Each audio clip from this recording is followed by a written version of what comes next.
Howdy there, gang. As you may or may not know, I am currently in the process of turning a 40-foot school bus into my full-time home. And there have been some big developments over the past month, some tall developments, I guess you could say. I have raised the roof on it 16 inches. It's pretty awesome, not gonna lie. But I filmed the whole thing and I wanted to show you guys kind of what it took to prepare for this whole raise and to actually do it. It's going to be a two-part series. This first part is going to be how I actually lifted it and got it all secure 16 inches taller, and then the second part is getting all the sheet metal wrapped around it to make it sealed off from the elements. So hope you enjoy this one. It should be cool. It is a new day and we are tackling the wiring now. Doing a little wire detox of the interior wires that I'm not going to be using. Just getting all the excess wires out of here so that when I go to actually do my roof raise, I can identify which ones I need to splice in some extra length for and just make it a cleaner job. So that's kind of what I'm focusing on. I'm in the thick of it right now. I have went ahead and identified first all the speaker wires here. I got a bunch of them down here on the ground. And then I just got to pull out the rest from the actual fuse box panel on the exterior. And I went ahead and identified those. So once I get all this sheathing cut off and all the wires untaped, then I can go ahead and just pull those out and move on to the next.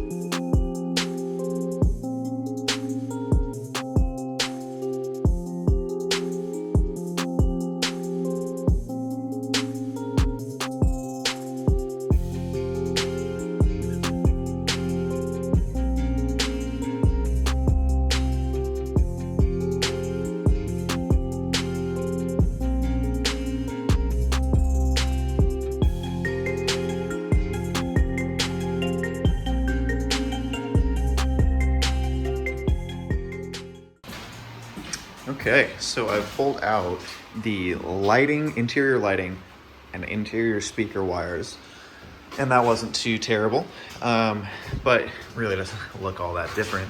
There are a ton of wires and a ton of necessary wires. So once I get all the excess stuff that I don't need, making sure that this is all together, all secured.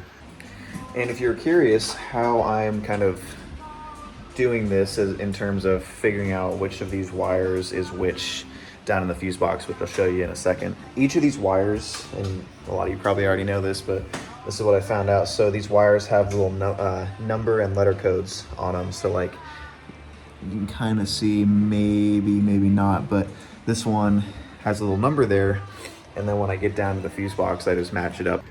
Alrighty, here's what we're working with for the fuse box. So it's not the messiest one I've ever seen, but it's definitely not super clean. If you're ever doing this, make sure that for your batteries, there's a little battery shut off here. Make sure you're shutting off your batteries so, you know, you don't hurt yourself. But this is what I'm working with. So like, let's see if I can find the one. Oh, here we go. So like this one, this was like a two-part little thing, but I just took off the top part. But this one was for the interior speakers, and I knew that because I matched up the numbers and the colors, of course, but the number codes, like this one 2005C or something like that, to the one on the inside, so I knew which ones were which. So yeah, definitely not difficult. Like I said, not a difficult job, but time consuming for sure. And you just want to make sure that you're doing it right, because I don't want to cut wires that are, you know, for the headlights or the taillights. I don't want to have to go through the process of replacing those. That would be a bummer. So I'm going to keep cracking, see what I'm working on next. Maybe pop that end panel off down there and see what we are working with for the flashers and get rid of those next.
Alrighty, today is the start of a few big weeks. These next few weeks, we are lifting this puppy up a whole 16 inches.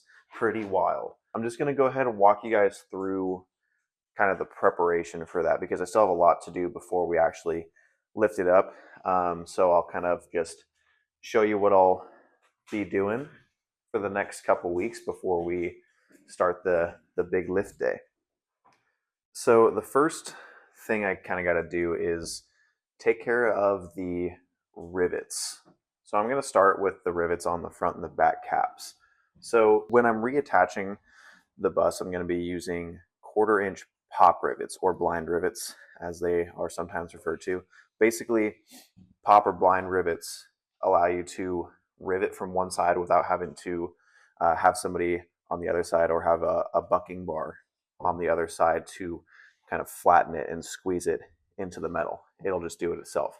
Way easier, but the rivets that were already attached to the bus, these ones are buck rivets. So they're a little bit trickier to, first of all, put on. That's why I'm not doing it when I reattach it, but also they're trickier to remove. With a pop rivet, you have your rivet and then you have like a little hole. Let me see if I can go find one actually. Okay, so here's an example of a pop rivet that I already removed, but basically you have a little cylinder in here. I think it's called the mandrel. So you have the mandrel of the rivet that kind of sticks out both ways from the actual rivet head itself. And what the rivet gun does when you pop it in is it pushes it all the way through and then it pulls the mandrel out enough to where once it's all squeezed in and sealed up, then it'll cut the mandrel off and you'll have like a kind of like a flush head there. But with, a buck rivet, that doesn't happen, so they're a little bit harder to get out because I can't just punch out the middle. So the plan I have is I'm going to take my angle grinder and a thick grinding wheel, and I'm going to grind down enough to where this is flush with the actual metal here, and I should just be able to punch it out either with an air chisel or like a manual chisel and a hammer to get those out. So that's the plan there. That's going to take quite a while. There's not as many on the front cap, thankfully, as the back cap, but that's going to take up a considerable amount of time. Once I'm done with taking out those rivets, what I'm going to do is I'm going to kind of take apart this door opening mechanism. I'm not going to need any of the air controls there, but I still want to maintain the door opening. So I'm just going to take out all that like mechanical stuff and airlines that are in there. And that'll allow me to get in here and make some cuts. So after I get the rivets out, I'll be working on taking out that door opening mechanism. And then really all that's left is taking out the remaining rivets and then taking out all the windows. After I take out all the windows, I'll need to prep the metal right here just to take a weld. So basically just grinding off all the paint and stuff. And then that's pretty much the gist of the prep, really. After that, figure out how I'm going to jack it. Skoolie.com provides some DIY lifting jacks. It's basically just a piece of all thread with some nuts on it that you can, when you jack it up, you can tighten the nuts and then it'll hold it in place.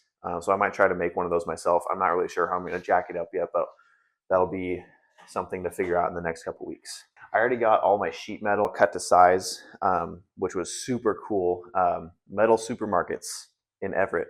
I'll go show you what I got. So I got some 18 gauge galvanized steel sheeting, and I got it already cut to size. So I have a couple 10-foot by 20-inch sheets there. That'll be my front and end cap, and then I got the rest of them cut to size to be the rest of my skins. But the reason I went with galvanized versus galvannealed, which is a pretty popular one for these kind of applications, because it was a little bit cheaper and I don't really mind just prepping the metal for paint when it gets to that point.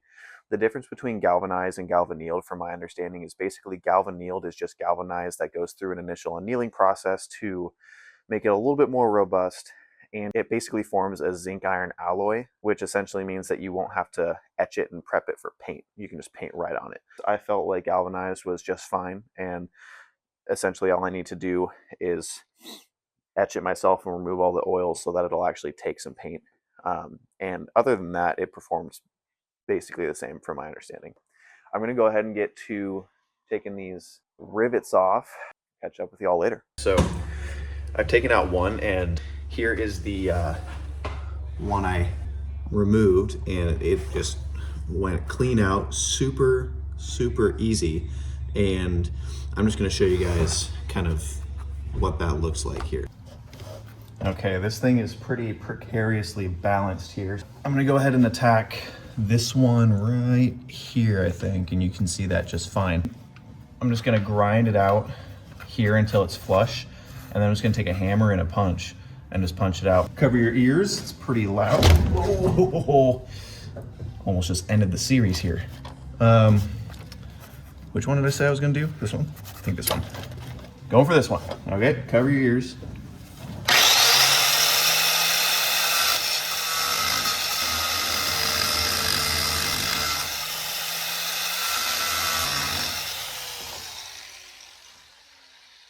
Here you go.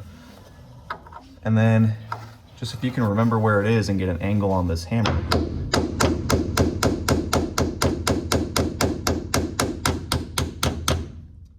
And yep, it's almost out of there, so. And pop. Came clean out. And so, there you have it. Clean butt rivet removed.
Pop out some windows. Well, there you have it. Okie dokie, excuse the mess, but this is what we're working with. So I got 2 T-posts built up with some 6-ton bottle jacks underneath. I think we're good with that. So this is gonna be what actually lifts the roof. I got it kind of mounted underneath the window here because we do have these rain guards here, and I wanna keep them because, well, they're just nice to have. I clamped in the 4x4 here to underneath the window just for a little bit of extra stability, keep it from sliding around, especially when there's not as much tension holding this all together. So as we walk back, I got about 10 or 11 feet to the front of the bus, and then I got 10 or 11 feet to the back of the bus. So that just kind of distributes the weight evenly. But for all you safety nuts out there, don't worry, this is not the only thing I will be using to raise the roof. So if you go to, I got mine from Skoolie.com, but you can get them, I'm sure, in different places, or you can just fab one up yourself. But basically, it's a piece of all thread with a couple mending plates on the top and the bottom with 2 nuts on the inside of those mending plates. What that does is it allows you to weld the top plate to the top of your cut and the bottom plate to the bottom of your cut. So let's say I'm cutting mine right about here, dead center of the window. Then you weld one of the plates to the top of the hat channel, and one of them to the bottom of the hat channel. That way, as you raise it up, you can tighten the nuts and it'll kind of hold it in place, and that'll be a lot more secure than just having these jacks in here. The reason I'm doing both is, well, if I just did this setup, if I raise it up and a big old gust of wind comes along, there goes my roof. It's off in the neighbor's yard, and I don't want that to happen. So that's why I'm doing the all threads here. That'll just allow for the bus to stay connected, quote unquote, while it's disconnected, right? And the reason I'm not doing just the all thread is just because I think it will be a little bit easier to actually lift the roof this way. Basically, I just need 2 people to be jacking it up here on both jacks. We'll have me kind of facilitating, watching, making sure everything stays even, and then really that's about it, honestly. Once it's all jacked up and everything, I can tighten the nuts on the all threads in the 4 corners that I'll be putting in there, and that'll really secure it in place so that when we're welding in our hat channels, it's all nice and straight. Speaking of hat channels, they came in the mail, so let me show you what I'm working with. Okay, so I got 28 of them, but these are from Skoolie.com. They are 16-inch hat channel inserts. I think they also sell 12-inch and 20-inch. I went with 16. And what's cool about these is it comes with a backing plate welded in there on the top and the bottom. And from my understanding, I'm no welder, but from my understanding, that will allow for a much hotter weld, better penetration, and it will almost not save it, but it'll make it hard to burn through the weld. So they make what seems like a really cool product. This is still bare metal, so once it's all welded on and everything, I'll still have to prime it. This shouldn't ever really get wet because it's going to be behind all my skins I'll be putting along after the fact, but better safe than sorry. Don't want these rusting. That would be a bummer. But for the rest of the prep, really not that much, honestly. I mean, kind of a lot. It's going to take a little bit, definitely all the rest of today and probably the rest of tomorrow. But I do have to take out these skins.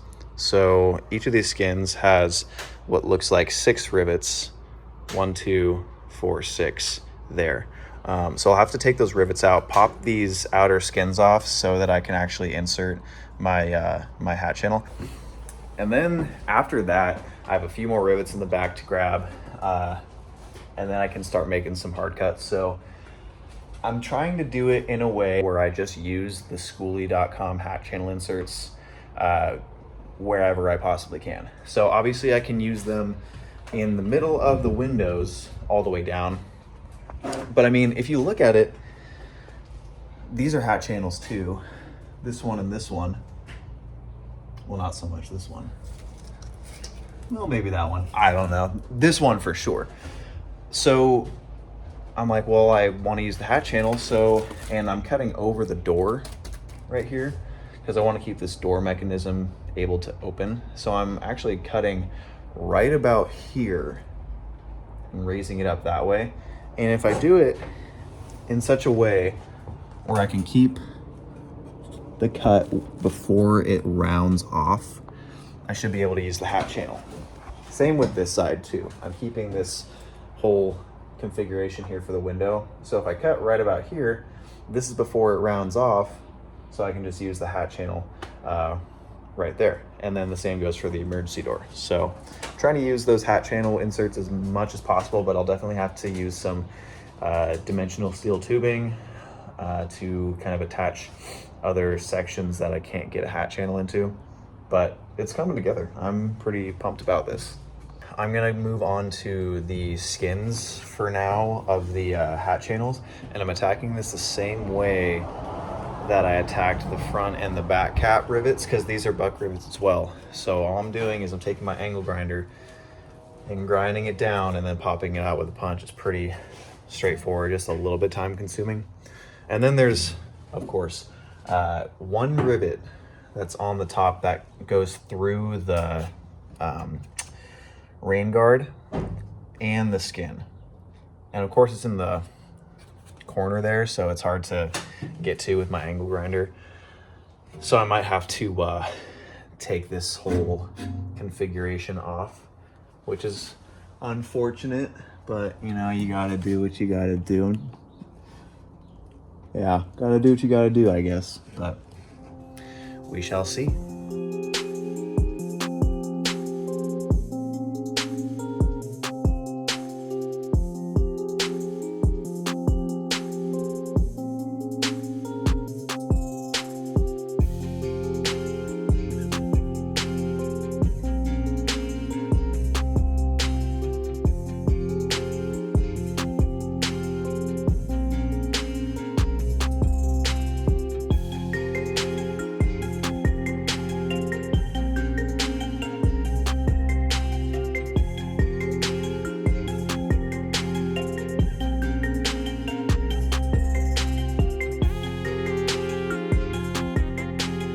Well, there you go.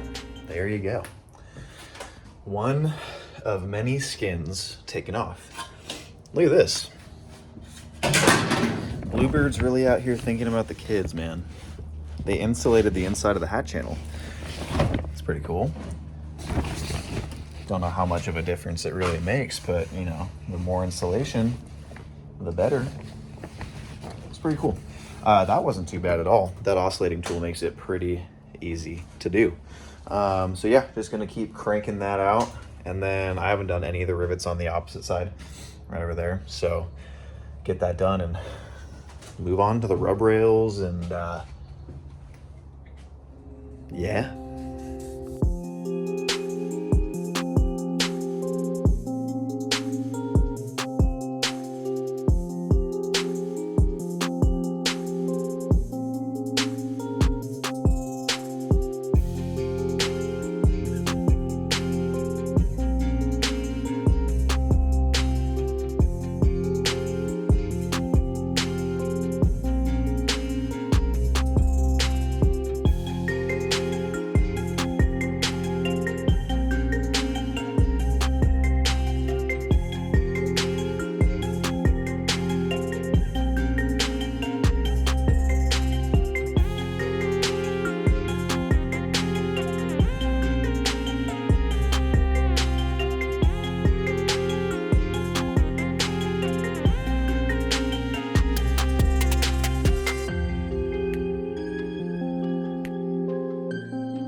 Alrighty, one side done.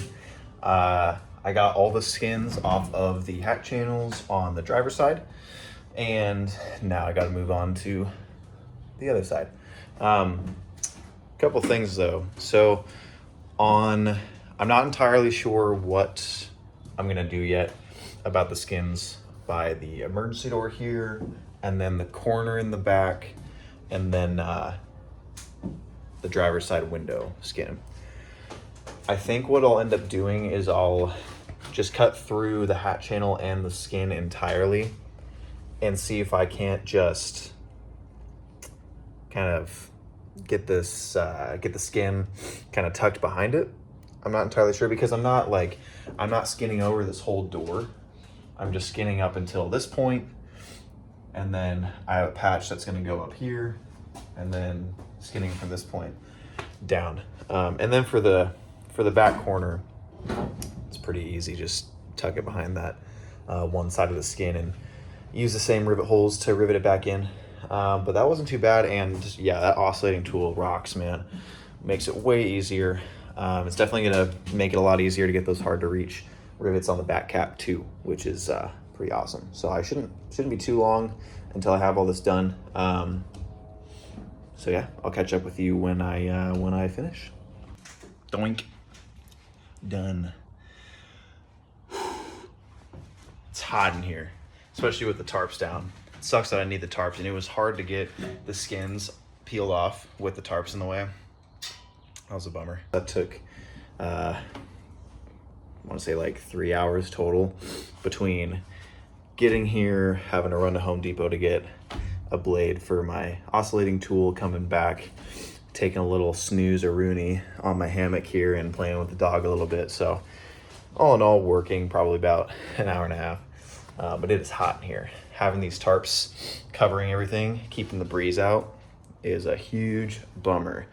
But I have to have them until I do the raise because it's supposed to rain a couple days this week, I'm pretty sure. So that's unfortunate. But for now, I got everything off the hat channels, which is pretty awesome. I'm going to go ahead and, since all these screws on the rub rails are stripped, I'm gonna go along with an angle grinder and my oscillating tool and just cut the, if you can see, these screws under here, these screw into the rub rail. Basically, all I need to be able to do with the rub rail is peel it back enough to where I can slide the sheet metal in there when I hang my skins. And then in the holes that I put the screws into, I can just use the 1/4" rivets that I got for the rest of the skins, which is pretty cool. It's gonna be easy. Yeah, I don't know if easy is the right word, but I know what I'm doing now, or at least I have an idea, have a plan. So yeah, I'm gonna do that and probably clean up. It is a sty in here and I gotta get rid of all these windows somehow. Yeah, that's gonna be another project in itself, getting rid of all this stuff. But yeah, pretty good progress on the hat channel front. Pretty excited about that.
All right, it's getting dark.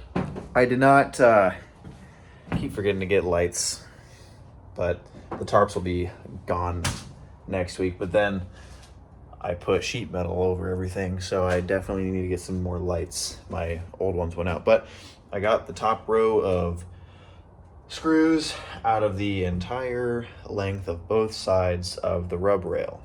Pretty sweet. So now I'm gonna go along on the hat channels and make sure where I'm doing my cuts, I grind off all the paint and any galvanizing on there, just so the welding will be clean when that happens. And then I'll go along and figure out how I'm gonna cut over the door here, still not entirely sure, and then over the window, and then over the emergency door on the side. But for now, I'm gonna clean up. So I'm gonna actually, here, I'm gonna do something cool. I think it'll be cool. I don't have my tripod's over there. I don't really wanna go get it. Bear with me. Bear with me. I'm gonna do the whole clap and it's clean thing. Time to clean. It's a new day, but it's clean-ish. Rearranged my hammock, upgraded, got some nice little string lights. It's coming together. T-minus 3 days until the raise. Yeah, it's kind of crazy. Unfortunately, the weather is starting to look somewhat poor on Sunday. So hopefully the rain stays away until we can at least get all the welding done. But if not, we'll figure it out. I'm not too worried. But gonna go ahead and keep moving on this prep. I think the next piece I'm gonna do is just get these hard to reach rivets that are like in the corners, like right in here. I got a couple rivets I need to get to, so get those out. Same with that side over there, and then I got a few more on the back side. And then let me flip the camera. And then basically just got to grind away all this galvanizing and this paint, where I'm going to be both doing my welds for the supports that I'm going to be, like the all thread supports, and where I'm going to be welding in the new hat channel inserts. That's pretty much it. By now you guys have seen me remove hundreds, if not thousands of rivets.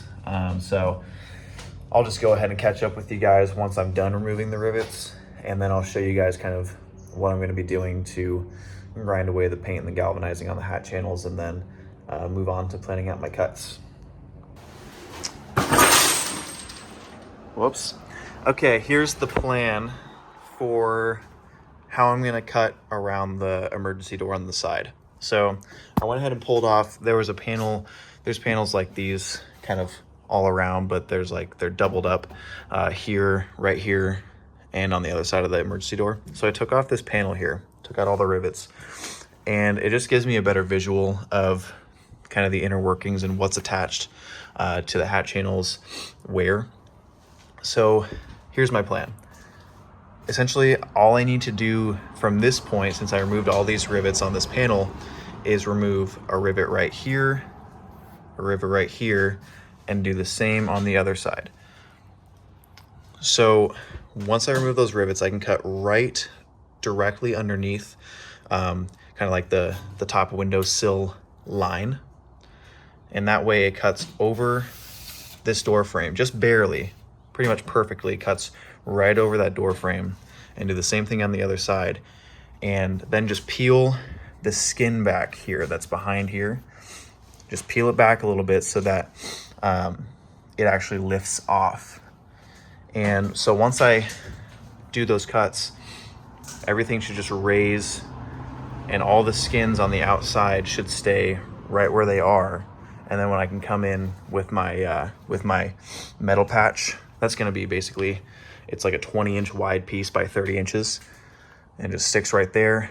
Rivet that through and use these existing holes right here to connect it back to the door frame. So pretty straightforward. It helps to visualize it for sure. But that's kind of the plan there, and I'm gonna do something similar, I'm assuming, to the front door. Howdy gang, burning the midnight oil here. It is about 10:30 p.m. The night before the raise. Super excited. We're doing the raise tomorrow morning. I'm getting started pretty early. The reason I'm working on this so late is just to get the last few things ready for the raise. Mainly all like the door openings and the driver window. I wanted to make sure those were set and ready to go. Tomorrow morning before we get started, I'll come out here a little earlier and grind down all the paint and galvanizing on the hat channels, mark my cuts, and then once the team gets here, my welder gets here, we'll start making some cuts and get to jacking this baby up. It's gonna be sweet. I also got the DIY lifting jacks from Skoolie.com. They came in the mail in the perfect time. They came yesterday, Friday, 2 days before the lift, which is pretty sweet. But I wanted to show you kind of the dealio here. So let me flip the camera. Alrighty, so here's the mechanism. Basically, it'll have another set of washer and nut right here on the inside of this mending plate. But basically all it's supposed to do is, well, you could really do the whole roof lift with it. Although I just wanted to add the T-post that you guys saw earlier. But essentially all it's going to do is weld into an upper part of the hat channel and a lower part of the hat channel on either side of where my cut's going to be. That way, once I lift the roof, it keeps it from moving side to side, forward and backwards. And it also, I can tighten the nut on it to kind of hold it in place of the jacks. I'm going to have I'm going to have this whole system holding it up while we do the whole thing, just for a little bit more support. But really, I mean, I've seen videos of people online doing lifts with nothing but these, a variation of these. I've also seen people doing roof raises with nothing but T-posts, even just one T-post. I saw a video of somebody doing it with one T-post like in the middle of their bus. It was a short bus, so it made a little bit more sense, but I would never attempt a roof raise with just one T-post and a jack. That would be nuts. So yeah, we're pretty much all set. So I will catch up with you guys in the morning when we start actually doing the lift. It's been, gosh, I mean, really the whole thing has been leading up to this point, the whole project, but really the last few weeks have been hardcore prepping the roof. For the roof raise, ever since I painted the floor, it's been all hands on deck for prepping the roof. And I'm doing this all solo. Aside from actually doing the raise tomorrow, I have a ton of help, which is great. Everything else I've been doing pretty much completely solo. And the majority of the work, or really all of the work, has been done on weekends only. But now I'm living on site. I'm living where the bus is. So I've been able to work on it every day this week after work, which is fantastic. It makes such a difference. Especially getting all these lights in here. I mean, what time is it now? I can't even see it because I'm using my phone, but it's like 10:30 at night, like I think I said. And I'm still working. Whereas I couldn't do that if I didn't have these lights. So pretty sweet. But yeah, check it out tomorrow. We'll get this thing lifted 16 whole inches and put back together. It's gonna be awesome. All right, so we got our welder AJ doing his thing. Well, in our supports, we got the first one in, and this is kind of what I was talking to you guys about. So basically we're gonna cut in between here on this hat channel. And so what that's gonna do is you can go ahead and cut, lift, tighten the nuts on here. And as this gets higher, this will go lower. And we made sure that there's 16 inches of play between the top of here and the bottom of the support. So it's gonna stay supported the entire time. So if the bus wants to go forward, back, side to side, it's gonna have a really hard time doing that with these supports in there. And we're doing these on 4 corners. So he's doing the second one. We got 2 more in the back to do. And then, like I said before, these T-posts are gonna do all the heavy lifting.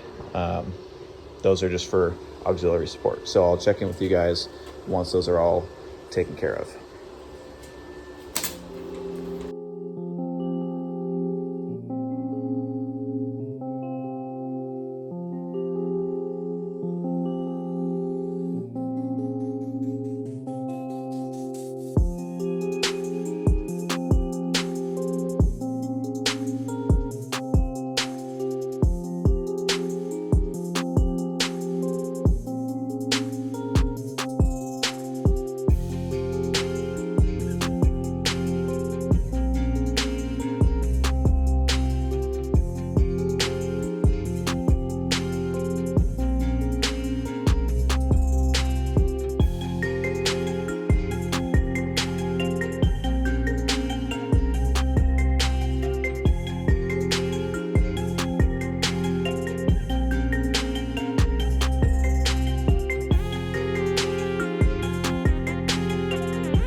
So we are taking a little lunch break, but we're really close to getting this thing off the ground, lifted up.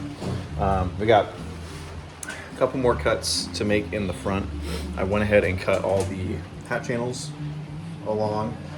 I tried my best to make them flat, straight cuts. You know, without I opted to not make a jig with a saw or anything. I just used a Sawzall and angle grinder and whatnot. They turned out pretty decent though. I think they'll weld up just fine once we get it all ground down. And then these back caps are ready to lift. I went ahead and cut the corners here just above the little platform on both sides. I got the emergency door cut just above the door here and there. So once I get everything ready and we start jacking it up, it should just easily lift free. And then we'll be able to hold it in place and put our inserts in. So it'll be sweet, but finish eating and get back to cutting. All right, we, I think, are all ready to go up. There were a few snagging points, a few rivets that we did not see, a few supports that we couldn't quite cut through, but we're getting ready to lift this thing. Right? Let's get jacking. Let's get jacking. Let's get ready to jack it.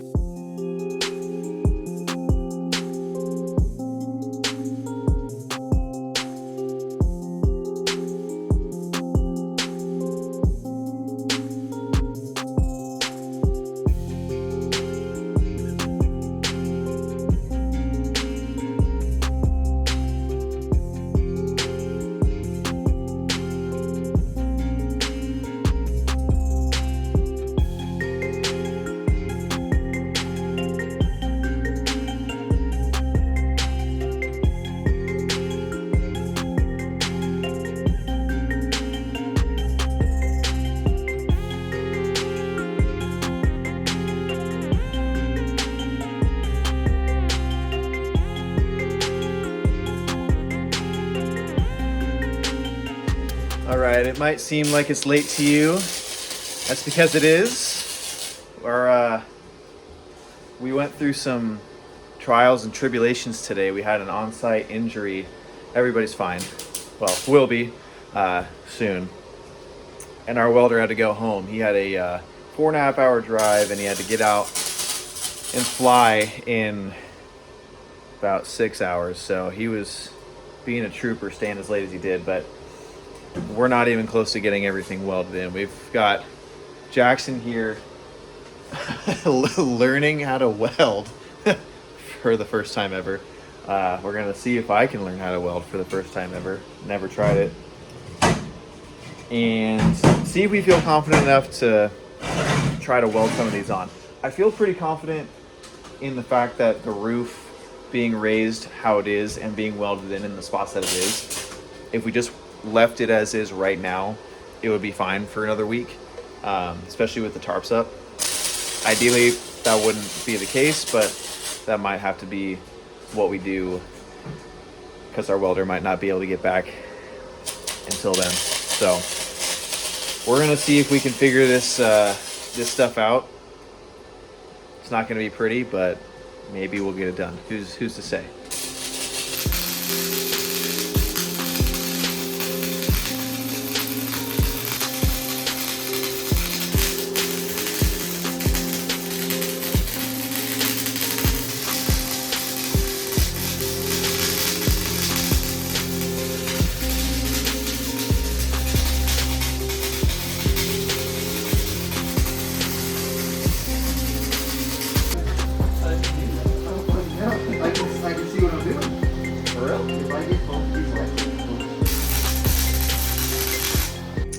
Alrighty, so finally got all the hat channels welded in a few days, well really a week after we actually raised the roof.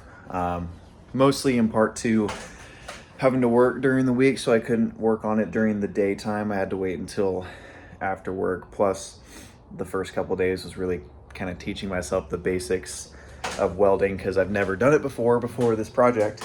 And my welder, AJ, he has a bunch of travel for work and he lives over in the eastern part of the state and it's like a 4.5-hour drive. So I didn't want to you know, make him drive all the way back over here. I could just learn how to do it myself, so that's what I did. I'll show you kind of the next steps and what we're gonna do for the end caps and the corner supports. Okay, so I got 6 more hat channels that I got from Skoolie.com, which are actually the perfect amount. So I got 1 more to put in right here and there in the front. I got 2 to put in on the side emergency door, and then I got 2 to put in on the 2 corners in the back.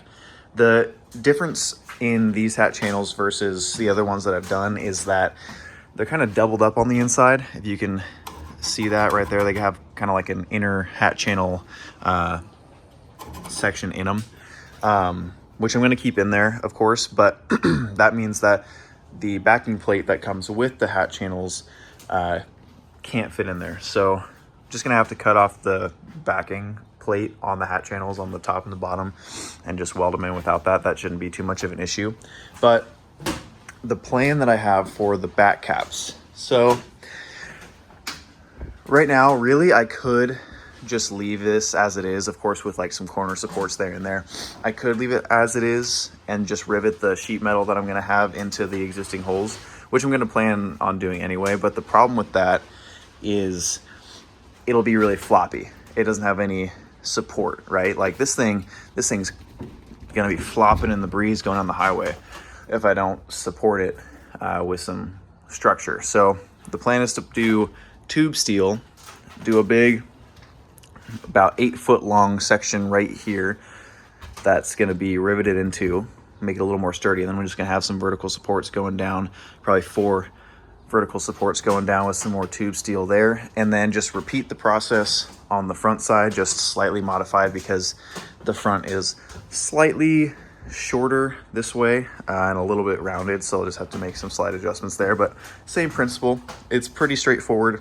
Hopefully I got enough tube steel. Stuff's expensive, so we'll see how that works out. And I don't know if I mentioned, but I do have to redo a couple hat channels only because I don't know if you can see. I'm not gonna do a close up, but if you can kind of see they're not great welds, but whatever. This one right there is kind of bowing in that way at the bottom. And the issue with that is it's still sturdy enough, of course, but like when I put the sheet metal on, it's going to bow in right there and it's going to look horrible. So there's that one. That's the only glaring one that I have an issue with. There's one more somewhere around here that I remember seeing that I might redo. But for the most part, they're pretty straight. So I think I did a decent job. Oh, I think it's that one over there now that I'm looking at it. But yeah, I think I did a pretty decent job. If you're ever doing this, you know, just make sure that you got truck straps on hand and you're constantly sighting down the side of your bus so that you know if something like that happens, so you can correct it before you make all your welds, because you really want to make sure these are super straight up and down and they're not tilted one way or another. So I'm gonna get to fixing that one and start setting up my whole back cap situation and see if we can go ahead and get that done tonight. Hopefully maybe get the back cap done tonight. We'll see how it goes.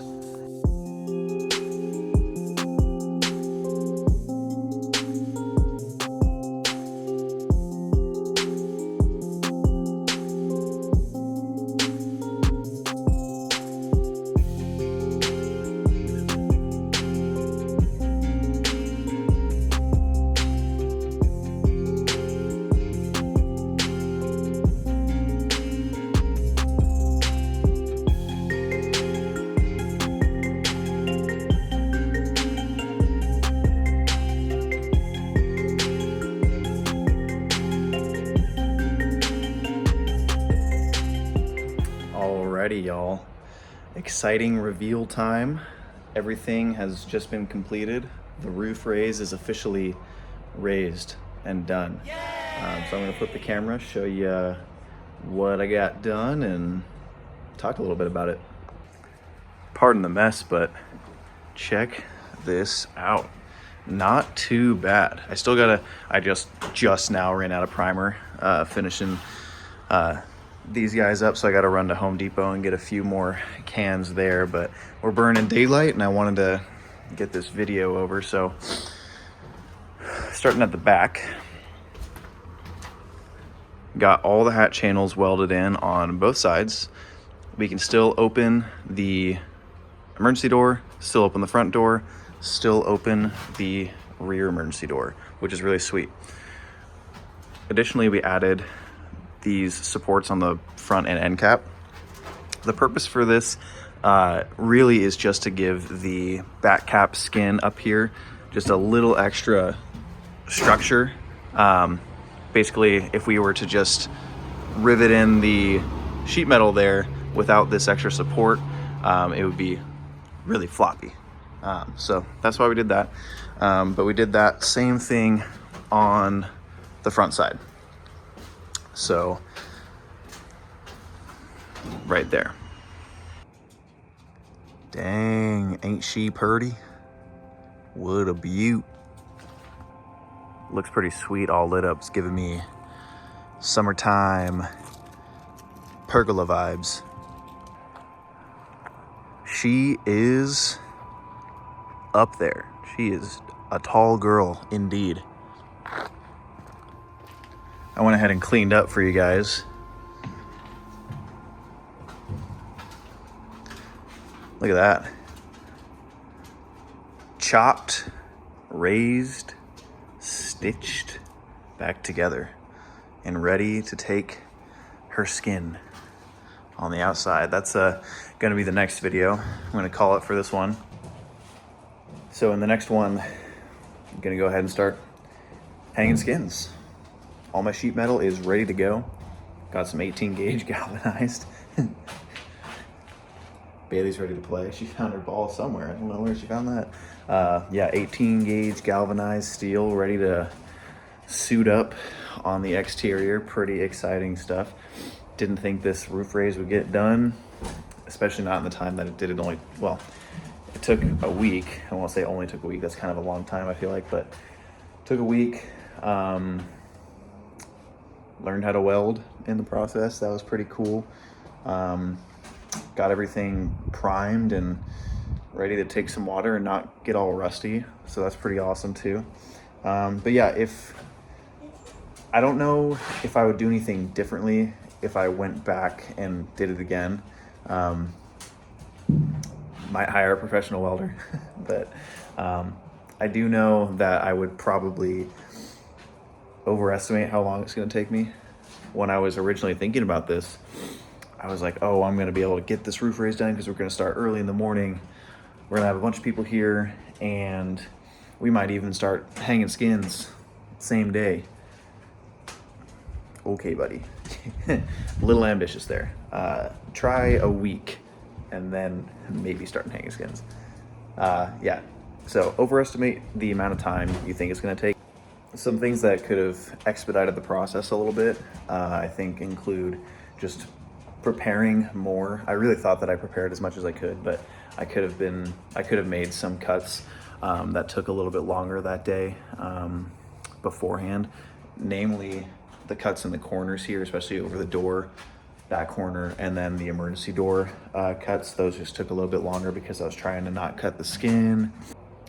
And if you are doing this kind of project and are considering whether or not you want to do a roof raise or not, you know, think about it, of course, but just know that it makes such a difference. I guess depending on the kind of bus you have, because you might have one that has higher ceilings to begin with, but I mean, I could like this is about as high as I could go before, like barely above my head.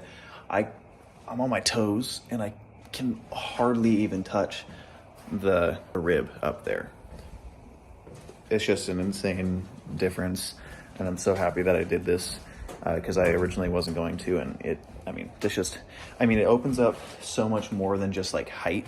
You can actually stand fully against the wall and fully reach up, whereas before you almost had to hunch down when you were on the very side. And then if I'm like putting my shower on the wheel well or something, I actually have room to take a shower fully standing up.